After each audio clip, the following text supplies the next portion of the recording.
In the 20th century, few political systems relied on fear as systematically as the Soviet state.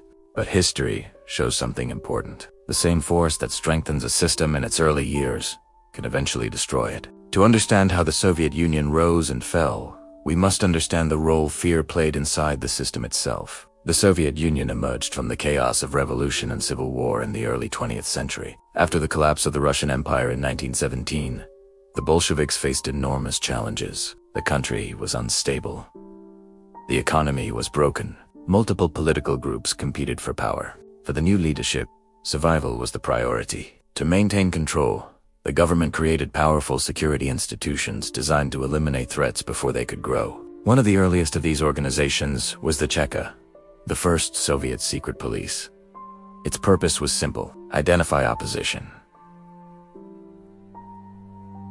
remove it quickly, and ensure that resistance would never organize effectively. The system that emerged was built on surveillance, punishment, and absolute loyalty to the state. As the Soviet state stabilized, fear became embedded in everyday governance. Political opponents were arrested. Suspected dissidents disappeared into labor camps. Even small acts of criticism could bring serious consequences.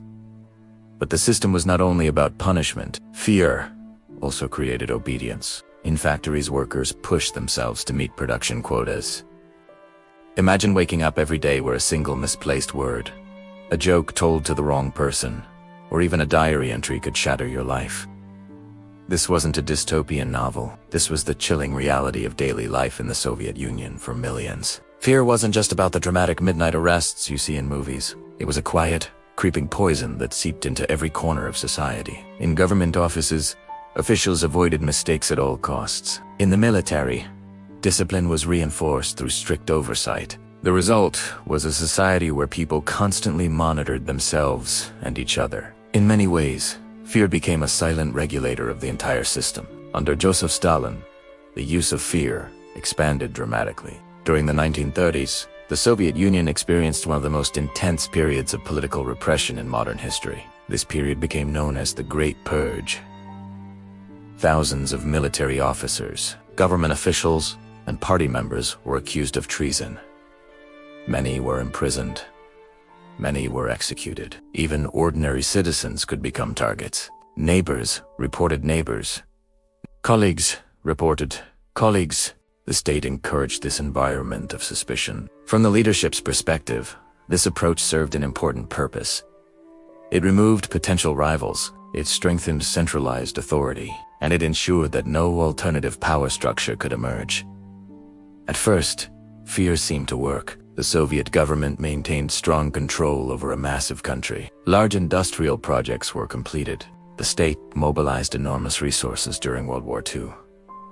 But fear also created hidden weaknesses. When people are afraid to speak honestly, leaders receive less accurate information. Problems remain hidden. Mistakes grow larger before they are corrected. In highly centralized systems, this becomes dangerous. Decisions made at the top depend heavily on reliable feedback from below. When fear silences that feedback, the system begins to operate blindly. After Stalin's death in 1953, Soviet leaders recognized that extreme repression had created serious problems. Some reforms were introduced. Political prisoners were released. Certain security practices were reduced. However, the deeper structure of control remained. The Soviet system continued to rely heavily on centralized authority and limited political freedom. Over time, economic stagnation began to appear. Innovation slowed. Industries struggled to adapt to global changes. But criticism of the system remained difficult. Many officials feared the consequences of reporting failure. Have you ever heard of the phrase, Potemkin village? It's a term for something that looks great on the outside, but is actually a hollow facade. This concept perfectly captures the information problem that plagued the Soviet Union for decades. On paper, everything was fantastic. As a result, problems accumulated quietly beneath the surface. One of the most damaging effects of fear inside any system is the distortion of information. In the Soviet Union, this became widespread. Factory managers exaggerated production numbers. Local officials reported success, even when plans failed. Military commanders sometimes hid weaknesses. Everyone feared punishment more than inaccuracy. Over time, The government's understanding of its own economy became increasingly unreliable. Policies were based on reports that were often unrealistic. This created a dangerous gap between official statistics and real conditions. By the 1980s, the Soviet Union faced serious economic and social challenges. The system was struggling to compete with rapidly developing global economies. Technology lagged behind.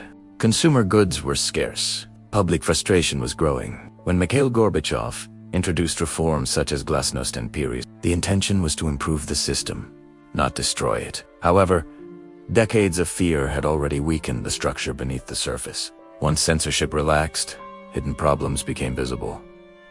Public criticism expanded rapidly. Regional tensions resurfaced. Political legitimacy eroded. What had once been suppressed now emerged all at once. Ironically, the collapse of the Soviet Union demonstrated the limits of fear as a political strategy. Fear can silence opposition for a time. It can enforce discipline. It can stabilize power during crises, but it cannot permanently replace trust, transparency, or adaptability. Systems built primarily on fear eventually face a critical problem. When people stop believing in the system, fear alone cannot hold it together. By 1991, the Soviet Union dissolved, not through a single battle, not through foreign invasion, but through a gradual loss of structural stability. The story of the Soviet Union offers a powerful lesson about governance and human systems. Fear can build institutions. It can enforce order. But it carries a long-term cost. Imagine waking up every day where a single misplaced word, a joke told to the wrong person, or even a diary entry could shatter your life.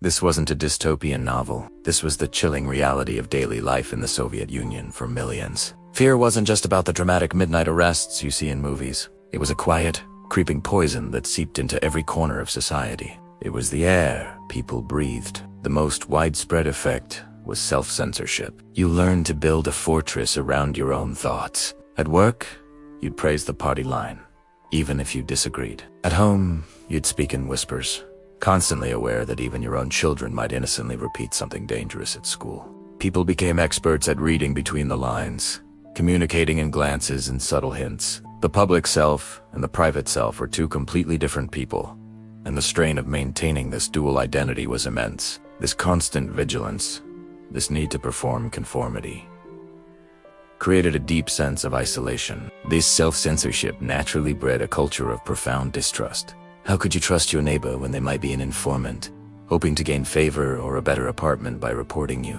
How could you trust your colleagues when a promotion could be won by denouncing a rival? Friendships were tested, and genuine connection became a risky investment. People learned to keep their circles small and their true feelings buried deep. This social atomization was a deliberate tool of control. A society of suspicious individuals is far easier to manage than a community united by trust. The psychological toll of living under this constant, low-grade terror was devastating.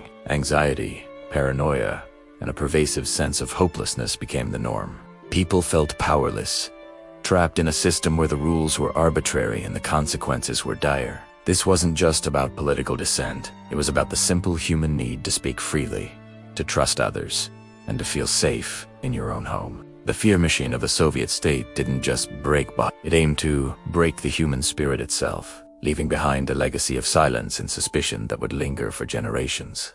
Over time, fear reduces honest communication, limits innovation, and weakens internal resilience. Strong systems require more than control.